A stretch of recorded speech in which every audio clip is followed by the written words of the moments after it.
नमस्कार, आप सभी का स्वागत है। संगीत मानव हृदय का सूक्ष्म स्पंदन है। संगीत किसी भी मोड़ से गुजरे, किसी भी आकार में ढले या किसी भी वर्ग में पले, वह आनंदमय ही होता है। चाहे वह लोक संगीत हो, चाहे सुगम संगीत हो, चाहे शास्त्रीय संगीत हो, चाहे फिल्मी संगीत हो। गीत संगीत का भारतीय जीवन में अभिन्न स्थान रहा है। बिना गीत संगीत के फिल्म की सफलता की कल्पना भी नहीं की जा सकती है। रूप तेरा मस्ता ओ मेरी महबूबा, आज फिर जीने की तब मेरे महबूब चाहूंगा मैं पिया तू बहारों को जिंदगी आने से उसे प्रीत जहाँ की। भारतीय फिल्मों में संगीत का महत्व उस समय से है जब मूक यानी साइलेंट फिल्में बनती थीं, और समय के साथ साथ फिल्मों में संगीत का महत्व बढ़ता रहा। फिल्मी गानों की ताकत यहाँ तक है कि लोग कभी कभी तो सिर्फ गानों के लिए फिल्म देखना चाहते थे। फिल्मी गीतों ने 20वीं सदी में हमारे देश में जो तहलका मचाया,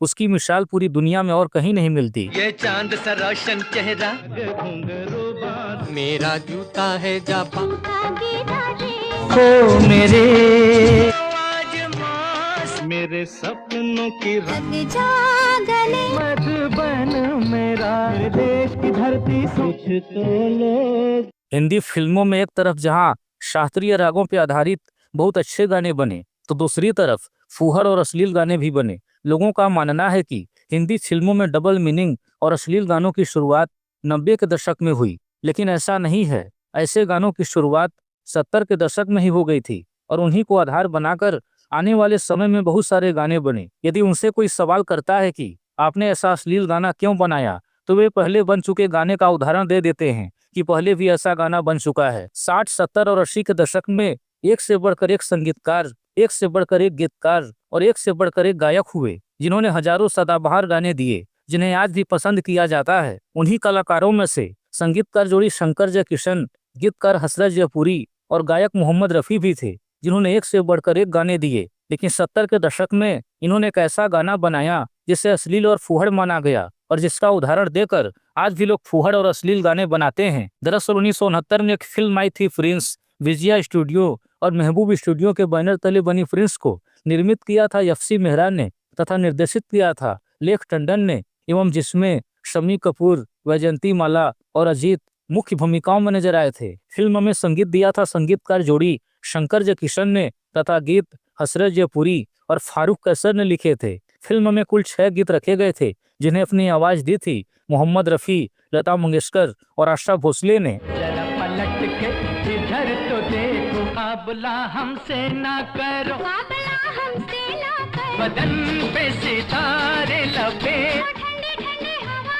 में दिल कर लेना किसी से प्यार। बच के जाने ना दूंगी दिल। यह फिल्म और इसके गाने दोनों खूब पसंद किए गए थे और बॉक्स ऑफिस पर हिट रहे। वैसे तो फिल्म के सभी गाने लोकप्रिय हुए थे, लेकिन जो गाना सबसे ज्यादा लोकप्रिय हुआ था और आज भी है, वह था बदन पे सितारे लपेटे हुए। लेकिन इस गाने के साथ विवाद भी जुड़ गया। दरअसल इस गाने को अश्लील और फूहड़ माना गया। जब यह गाना रिलीज हुआ तब लोगों के बीच चर्चा का विषय बना रहा। एक वर्ग का मानना था कि यह गाना फूहड़ और अश्लील है, क्योंकि गीतकार हसरत जयपुरी ने जिस तरह से लिखा है, बदन पे सितारे लपेटे हुए, वो जाने तमन्ना किधर जा रही हो, जरा पास आओ तो चैन आ जाए। इसका मतलब साफ साफ समझ में आ रहा है कि क्या कहना चाहते हैं। एक साड़ी पहनी हुई महिला को रफ़ी साहब बोल रहे हैं कि बदन पे सितारे लपेटे हुए, वो जाने तमन्ना किधर जा रही हो, जरा पास आओ तो चैन आ जाए। ऊपर से रफ़ी साहब ने मादक स्वर में हाँकते हुए गाया है। उनका आशय लोगों को साफ साफ समझ में आ रहा है कि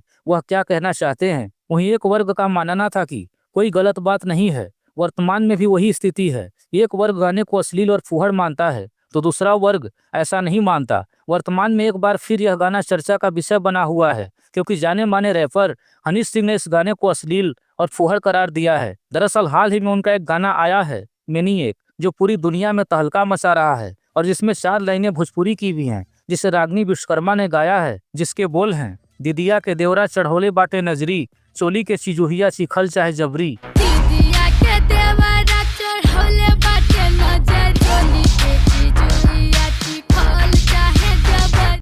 जिसे लेकर हनी सिंह पर आरोप लग रहा है कि उन्होंने अपने गाने में अश्लील शब्दों का इस्तेमाल किया है। इसी बात को लेकर एक इंटरव्यू में हनी सिंह से पूछा गया कि आपने अपने गाने में भोजपुरी भाषा को शामिल किया है, अच्छी बात है, लेकिन गाने के बोल थोड़े अश्लील है। तो हनी सिंह ने जवाब दिया कि ये गाना रफ़ी साहब ने गाया था, बदन पे सितारे लपेटे हुए, वो जाने तमन्ना किधर जा रही हो, जरा पास आओ तो चैन आ जाए। और जिस तरह से उन्होंने जिस अंदाज में गाया, एक औरत ने खूबसूरत साड़ी पहन रखी है, उसके बदन की तुम इस तरह से डेफिनेशन दे रहे हो, यह भी अश्लील है। और आज से 50 साल पहले उन्होंने गाया शिकायत था। छोटी सी ये है कि वो जो वर्ड्स हैं वो थोड़े से अश्लील होते हैं या वैसे हैं।